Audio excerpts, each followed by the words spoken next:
News 18 India ने लोकसभा चुनाव से पहले एक बहुत बड़ा सर्वे किया है और सर्वे के नतीजे ये बताते हैं कि एक बार फिर से भारत में मोदी सरकार बन सकती है।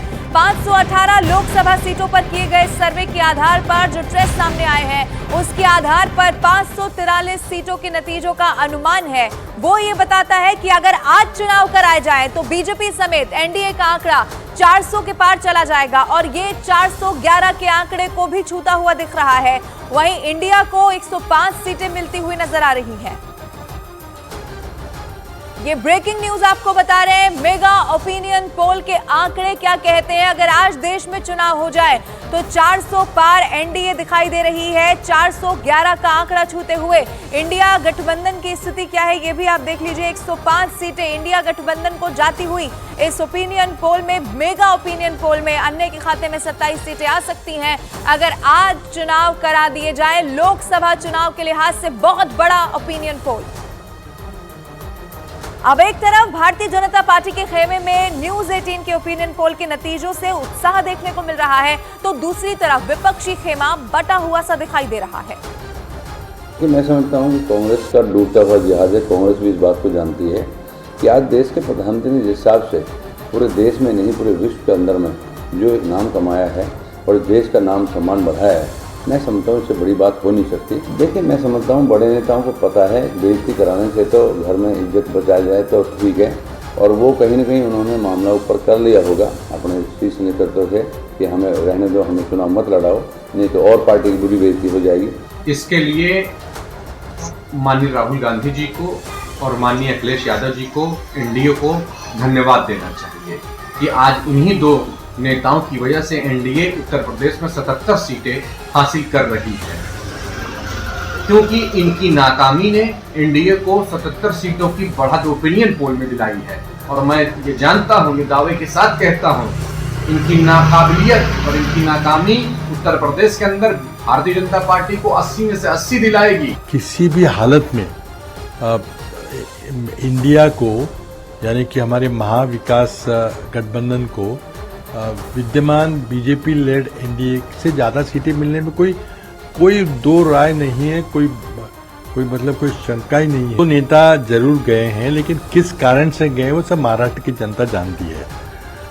वहीं अब अगर इसे पार्टियों के लिहाज से देखा जाए तो न्यूज़ 18 इंडिया के ओपिनियन पोल में बीजेपी सबसे बड़ी पार्टी के तौर पर फिर से आती हुई दिख रही है, जो 350 सीटें अकेले जीत रही है, जबकि एनडीए की बाकी पार्टियों को 61 सीटें मिलती हुई नजर आ रही हैं। वहीं न्यूज़ 18 इंडिया की ओपिनियन पोल में कांग्रेस 50 का आंकड़ा भी छूती हुई नहीं दिख रही है। 49 सीटों पर ही कांग्रेस को जीत मिलती हुई, अगर अकेले कांग्रेस की बात की जाए तो 49 सीटों पर सिमटती हुई कांग्रेस पार्टी इस मेगा ओपिनियन पोल के लिहाज से दिखाई दे रही है अगर देश में आज चुनाव करा दिए जाए तो।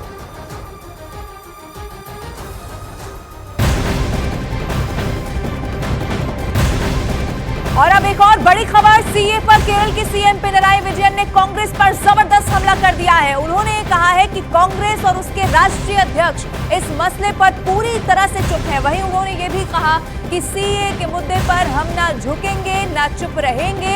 ये इशारा कर दिया है कि अपनी आवाज को इस मुद्दे पर और बुलंद किया जाएगा। ये सबसे बड़ी खबर, सीएए पर राजनीति जबरदस्त इस वक्त हो रही है। और इसी बीच अब केरल के सीएम है पिनराई विजयन, उन्होंने कांग्रेस पर ही तीखा हमला कर दिया है और ये कहा कि कांग्रेस और उसके राष्ट्रीय अध्यक्ष इस मामले पर पूरी तरह से चुप्पी साधे हुए हैं।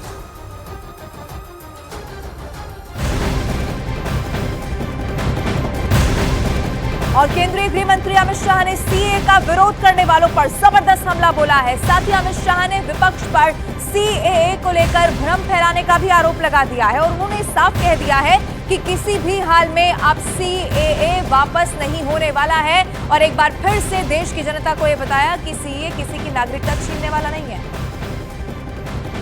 एंटी मुस्लिम कैसे है कि आप सिर्फ मुसलमानों को एक उसको आपने क्राइटेरिया बना दिया, ये मैं वो कह रहे हैं। क्राइटेरिया ये बना है कि जिस पर धार्मिक प्रताड़ना होती है इसको देंगे, और अगर वो मुसलमान और भारत के पुराने हिस्से से मुसलमानों पर इसलिए धार्मिक प्रताड़ना नहीं हो सकती कि तीनों देश घोषित इस्लामी स्टेट है।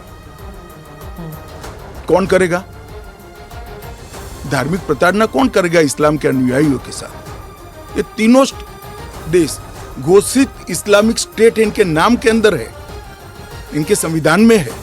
सीए का कानून कभी वापस नहीं जाएगा और भारत की नागरिकता सुनिश्चित करना ये भारत का विषय है, भारत की संप्रभुता का निर्णय है।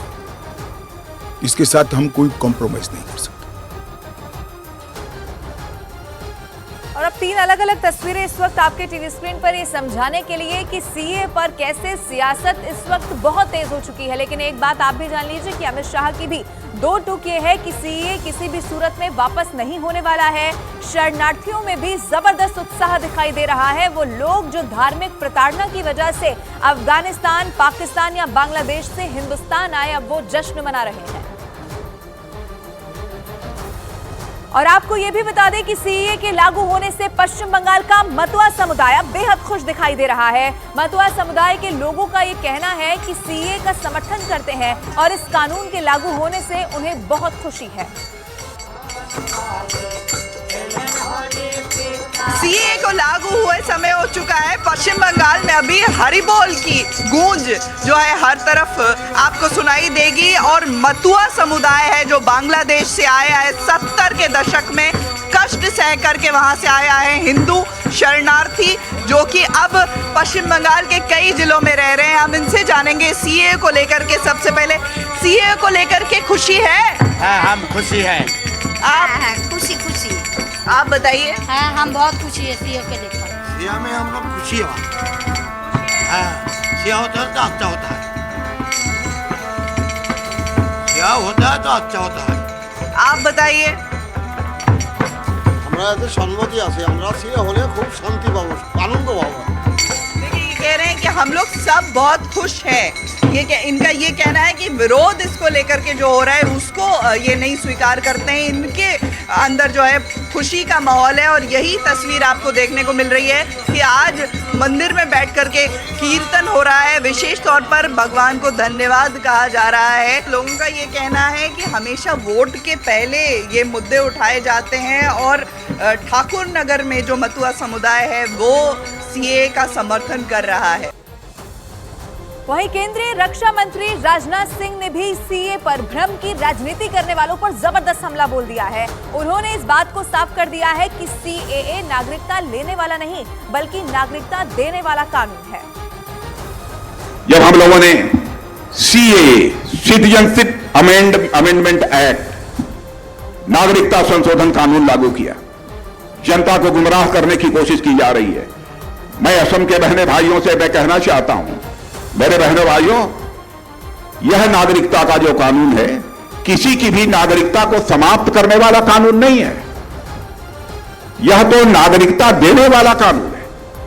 चाहे पाकिस्तान हो, चाहे बांग्लादेश हो, चाहे अफगानिस्तान हो, जिनका वहां पर अपने देशों में धार्मिक उत्पीड़न हो रहा है, ऐसे ईसाई, सिख, पारसी, जैन, बौद्ध जो भी होंगे, हिंदू, जिनका कि इन तीनों देशों में धार्मिक उत्पीड़न हो रहा है, यदि वह भारत आकर भारत की नागरिकता लेना चाहते हैं तो इस कानून के अंतर्गत उन्हें भारत की नागरिकता मुहैया कराई जाएगी। किसी की नागरिकता समाप्त नहीं किया जाएगा। और ज्योतिरादित्य सिंधिया ने विपक्ष पर सीए पर राजनीति करने का जबरदस्त आरोप लगाया, तो वहीं दूसरी तरफ टीएमसी ने सीए को मुस्लिम विरोधी बता दिया। हर एक भारतीय नागरिक को अपना पूर्ण प्राथमिकता मिले, हर एक भारत के नागरिक को अपनी पूर्ण नागरिकता का प्रमाण मिले। यही सोच और विचारधारा कि 140 करोड़ लोगों को अपनी पहचान मिले, इसी सोच और विचारधारा के साथ ये कानून प्रधानमंत्री और गृह मंत्री जी के द्वारा लाई गई। ये नागरिकता वाली बात बंगाल में नहीं चलेगी, क्योंकि बंगाल में जो रहते हैं सब कोई नागरिक है। किसी को दोबारा नागरिक बनाने का अधिकार नहीं। ये नागरिक हैं देश के संविधान अनुसार, जो पहले कानून था उसके अनुसार। ये जो अमेंडमेंट द्वारा जो सीए है, जो लोकसभा सामने चुनाव है, आप जो भारतवर्ष की जो समस्या है उसका समाधान नहीं है तो आप सीए लेके अब एक नया खिलौना लेके खेल रहे हैं। केरला ने समर्थन किया क्योंकि केरला भी ये बात समझती है केरला ये समझती है कि उनके राज्य में भी सब जो लोग रहते हैं वो सब नागरिक हैं इस देश के, तो वो भी नहीं मानते।